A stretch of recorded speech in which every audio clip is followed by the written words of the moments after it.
السلام علیکم دوستو، آج ہم آپ کو ایک عقل مند بادشاہ کا انتہائی دلچسپ قصہ سنائیں گے۔ تو چلیے بغیر کسی دیر کے کہانی شروع کرتے ہیں۔ پرانے زمانے کی بات ہے کہ کسی ملک میں ایک بادشاہ حکومت کرتا تھا۔ بادشاہ بہت ہی عقل مند، نیک، رحم دل اور انصاف پرور تھا۔ ایک دن بادشاہ اپنے وزیر کے ساتھ جنگل میں شکار کھیلنے گیا۔ شکار کھیلتے ہوئے بادشاہ اور وزیر شکار کی تلاش میں بہت دور نکل گئے اور انہیں وقت کا بالکل اندازہ نہ ہو سکا۔ اب عنقریب سورج غروب ہونے کو ہی تھا۔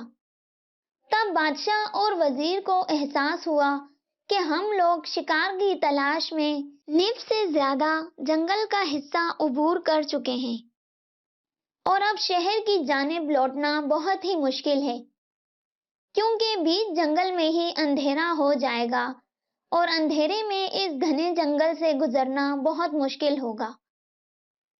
اس صورتحال میں بادشاہ نے اپنے وزیر سے دریافت کیا کہ اب ہم لوگوں کو کیا کرنا چاہیے۔ وزیر نے بادشاہ سے مؤدبانہ طور پر کہا، حضور، اگر گستاخی معاف ہو تو ایک بات عرض کروں؟ بادشاہ نے کہا، بے شک کہیے۔ تو وزیر نے کہا، حضور، اس وقت شہر کی جانب لوٹنا تو بہت ہی ٹیڑھی کھیر ہے۔ ہاں، ایک آسان راستہ ہے، وہ یہ کہ اگر ہم لوگ تھوڑی دور کا سفر طے کر لیں تو سورج غروب ہونے سے قبل ہی جنگل کے پار اس قبیلے والوں کے پاس پہنچ جائیں گے جن سے ملنے کا آپ نے کئی مرتبہ ارادہ بھی ظاہر کیا تھا، مگر راستے کی دشواریوں اور عدم فرصت کی وجہ سے آج تک نہیں جا سکے۔ وزیر کی بات بادشاہ سلامت کو پسند آ گئی۔ وہ جنگل پار کر کے قبیلے میں جانے کے لیے تیار ہو گئے۔ وزیر نے بادشاہ سے کہا کہ آپ آرام سے آئیں، میں جلدی سے جا کر قبیلے کے سردار کو آپ کی آمد کی خبر دیتا ہوں۔ لہذا وزیر اپنے گھوڑے کو تیز دوڑا کر بادشاہ سے آگے نکل گیا۔ آپ کو بتاتے چلیں کہ وزیر نے جس قبیلے کا ذکر کیا، اس قبیلے والوں کا طرز زندگی اس ملک کے عام باشندوں سے بالکل مختلف تھا۔ وہ لوگ جادو ٹونے پر یقین رکھتے تھے۔ ان کی عورتیں گلے اور ہاتھوں میں سیپ، پتھروں اور گونگوں سے بنے زیورات پہنتی تھیں۔ نوخیز اور کنواری دوشیزائیں اپنے جوڑے میں مور اور طوطے کے پر لگاتیں۔ شادی شدہ عورتیں اپنے جوڑے میں ساحل کا کانٹا اور بیوہ عورتیں کوے کا پر لگاتی تھیں۔ یہی ان کی پہچان تھی۔ ان کے مرد بہادر، نڈر اور جنگجو ہوتے تھے۔ بادشاہ جب جنگل عبور کر کے اس قبیلے کے قریب پہنچا تو دیکھا کہ قبیلے کے سردار اپنے لوگوں کے ساتھ ان کو خوش آمدید کہنے کے لیے موجود تھے۔ قبیلے کے سردار نے آگے بڑھ کر بادشاہ کے گلے میں ایک خوب موٹا سا سانپ ہار کے طور پر ڈال دیا۔ بادشاہ کا سواگت آج تک قیمتی موتیوں، ہیرے جواہر اور رنگ برنگے پھولوں کے ہار سے ہوتا رہا تھا۔ اس قسم کے ہار کا بادشاہ کا یہ پہلا تجربہ تھا۔ آپ لوگ سوچ رہے ہوں گے کہ اس موٹے ناگ نے بادشاہ سلامت کو ڈسا کیوں نہیں؟ تو آپ کو بتا دیں کہ یہ لوگ پہلے ہی اس ناگ کے دان توڑ ڈالتے ہیں اور زہر کی تھیلی بھی نکال دیتے ہیں، اور پھر انہوں نے فوراً ہی بادشاہ کے گلے سے سانپ کا ہار نکال بھی دیا تھا، کیونکہ انہوں نے ایسا تو صرف رسماً ہی کیا تھا۔ پھر قبیلے کے بچوں نے رنگ برنگے جنگلی پھولوں کے ہار سے بادشاہ کو لاد ڈالا۔ پھر بادشاہ کو آگے بڑھنے کا اشارہ کیا گیا۔ جب بادشاہ آگے بڑھا تو قطار سے کھڑی قبیلے کی عورتیں ان کے قدموں پر پھول ڈالتی اور کورس گاتی آگے آگے چل رہی تھیں، جس میں بادشاہ کی سلامتی کے لیے دعا کی گئی تھی۔ پھر اس قبیلے کا سب سے بڑا جادوگر آگے بڑھا جس کے ایک ہاتھ میں سفید کبوتر اور دوسرے ہاتھ میں بندر کی کھوپڑی تھی۔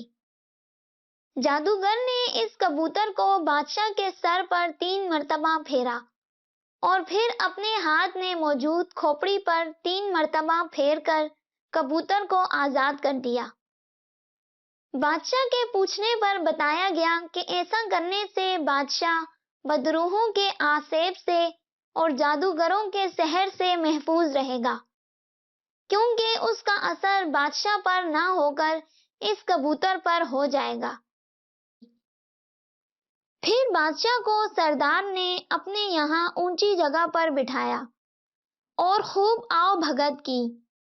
تھوڑی دیر آرام وغیرہ کرنے کے بعد سردار نے بادشاہ سے کہا کہ ہم لوگوں کے لیے یہ بہت ہی خوشی کی بات ہے کہ آج آپ ہم لوگوں کے درمیان موجود ہیں، اور آج ہی ہمارے قبیلے کے لیے نئے سردار کے انتخاب کی رسم ادا کی جائے گی، کیونکہ اب میں بہت بوڑھا ہو گیا ہوں۔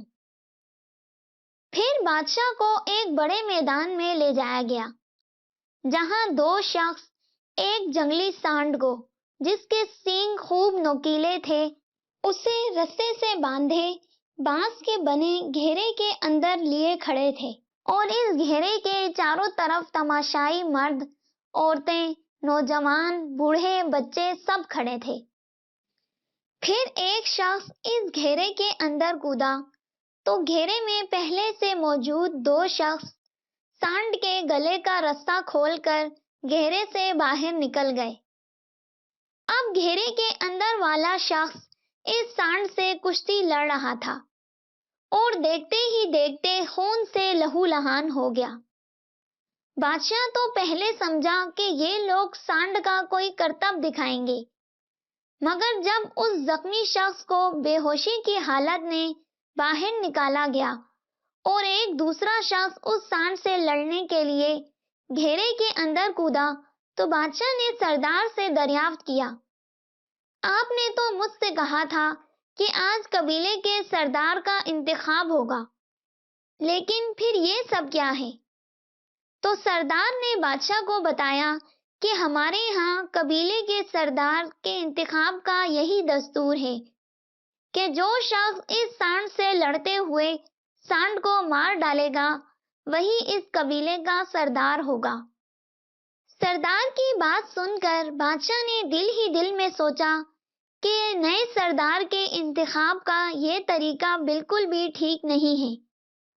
اس نے سردار سے کہا کہ اس طرح تو تمہارے قبیلے کے کتنے ہی لوگوں کی موت ہو جاتی ہوگی، کتنی عورتیں بیوہ ہو جاتی ہوں گی، اور کتنے ہی معصوم بچے یتیم ہو جاتے ہوں گے۔ پھر اس نے سردار سے کہا کہ اس بار تمہارے قبیلے کے سردار کا انتخاب میں کروں گا۔ بادشاہ کی بات سن کر سردار نے پوچھا کہ وہ کون سا طریقہ ہوگا جس سے آپ سردار کا انتخاب کریں گے؟ تو بادشاہ نے کہا کہ تم اس کی فکر نہ کرو، میں رات میں سوچ لوں گا کہ کس طریقے سے انتخاب ہوگا۔ لہٰذا دوسرے دن صبح بادشاہ کا ڈھنڈورچی ڈھول بجا بجا کر اعلان کر رہا تھا، بھائیو سنو سنو، دھیان سے سنو، اس بار سردار کا انتخاب بادشاہ کی دعوت کے ذریعے ہوگا، لہٰذا سردار بننے کے خواہش مند حضرات اپنے اپنے کھانے کے ساتھ بادشاہ سلامت کے پاس حاضر ہوں۔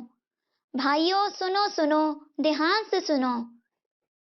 ڈھنڈورچی کا اعلان سن کر سردار بننے کے خواہش مند لوگ انواع و اقسام کے کھانے لے کر سردار کے یہاں بادشاہ سلامت کے پاس جمع ہونے لگے۔ کوئی کھیر لے کر آیا تو کوئی حلوہ، کوئی پلاؤ قورمہ لے کر حاضر ہوا تو کوئی مرغ مسلم، تو کوئی باقر خوانی۔ غرض کے ہر شخص اپنی حیثیت کے مطابق اور بعض اپنی حیثیت سے بڑھ چڑھ کر اس دعوت میں شریک ہوئے۔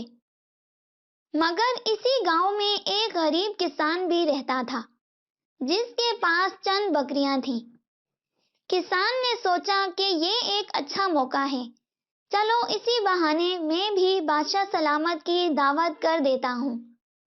لہٰذا وہ ایک پیالہ دودھ لے کر بادشاہ کی خدمت میں حاضر ہوا۔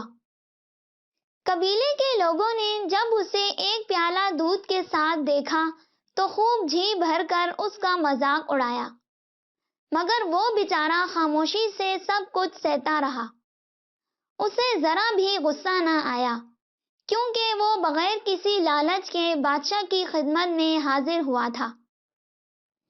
اس دعوت کے بعد بادشاہ نے سب سے کہا کہ اچھا، اس وقت آپ لوگ اپنے اپنے گھروں کو لوٹ جائیں، کل صبح سردار کے نام کا اعلان کر دیا جائے گا۔ شام کے وقت جب اچھی طرح اندھیرا ہو گیا تو بادشاہ پھٹے پرانے کپڑے پہن کر ایک غریب مسافر کے بھیس میں نکلا اور باری باری سب کے دروازوں پر پہنچ کر آواز لگانے لگا کہ میں ایک غریب مسافر ہوں، رات کے کھانے کے لیے میرے پاس کچھ بھی نہیں ہے، مجھے کھانے کو کچھ دے دو۔ قبیلے کے بیشتر لوگوں نے اسے جھڑک کر آگے جانے کو کہا اور بعض نے اسے کھانے کے لیے روکھی سوکھی روٹی دے دی۔ آخر میں بادشاہ اس کسان کے گھر پہنچا اور کہا کہ بھائی، میں ایک غریب مسافر ہوں، راہ چلتے بھٹک گیا ہوں، میرے پاس کھانے کے لیے کچھ بھی نہیں ہے۔ اس کی روداد سن کر کسان نے اسے بیٹھنے کو کہا، پھر ایک لوٹا پانی لا کر دیا اور کہا کہ بابا، تم دن بھر کے تھکے ماندے ہوگے، پہلے ہاتھ دھو ڈالو، پھر میں تمہارے لیے بکریوں کا گرم گرم دودھ لاتا ہوں، تم وہ پی لینا، اور اگر چاہو تو آرام کرنے کے لیے بھی یہیں ٹھہر جانا۔ یہ کہہ کر وہ گھر کے اندر گیا اور گرم گرم ایک دودھ کا پیالہ لا کر اس کے سامنے رکھ دیا۔ بادشاہ نے اپنی جھولی سے ایک پیالہ نکالا اور اس سے دودھ لے کر اپنے پیالے میں ڈال لیا اور دعائیں دیتا ہوا آگے بڑھ گیا۔ صبح قبیلے کے سارے لوگ سردار کے مکان کے سامنے جمع ہو گئے کہ دیکھیں وہ کون سا خوش قسمت شخص ہے جس کے نام کا اعلان قبیلے کے سردار کے لیے کیا جاتا ہے۔ پھر طے شدہ وقت پر بادشاہ قبیلے کے تمام لوگوں کے سامنے حاضر ہوا اور انہیں سب کچھ بتا دیا کہ وہ مسافر جو رات کو ان کے گھروں کے باہر آیا تھا کوئی دوسرا شخص نہیں بلکہ وہ خود تھا۔ پھر اس نے وہ روکھی سوکھی روٹی جو رات کو لوگوں نے اسے دی تھی ان کے سامنے رکھ دی اور کہا کہ تم نے یہ روکھی سوکھی روٹی مجھے بغیر کسی غرض کے دی ہے اور اپنی غرض کے لیے مجھے پلاؤ، قورمہ اور باقر خوانی کھانے کے لیے پیش کی تھی۔ پھر اس نے دودھ کا پیالہ لوگوں کے سامنے رکھتے ہوئے کہا کہ یہ دودھ اسی کسان نے مجھے دیا ہے جس نے بغیر کسی لالچ کے بادشاہ کے لیے بھی ایک پیالہ دودھ لایا تھا اور اس بھوکے غریب مسافر کو بھی ایک پیالہ دودھ دیا۔ اس نے اپنی حیثیت کے مطابق بادشاہ اور غریب مسافر دونوں کی یکساں دعوت کی، لہذا سردار ہونے کا حق صرف اسی کسان کو ہے جس کی نگاہ میں اس قبیلے کے امیر غریب سب برابر ہوں گے۔ بادشاہ کے اس فیصلے سے قبیلے کے سبھی لوگ بہت متاثر ہوئے۔ انہوں نے بادشاہ کی عقل مندی کو داد دی اور پھر کسان کو اپنا سردار تسلیم کر لیا۔ دوستو، آپ کو یہ دلچسپ کہانی کیسی لگی؟ کامنٹ سیکشن میں ضرور بتائیے گا۔ ملتے ہیں نیکسٹ ویڈیو میں، تب تک کے لیے اللہ حافظ۔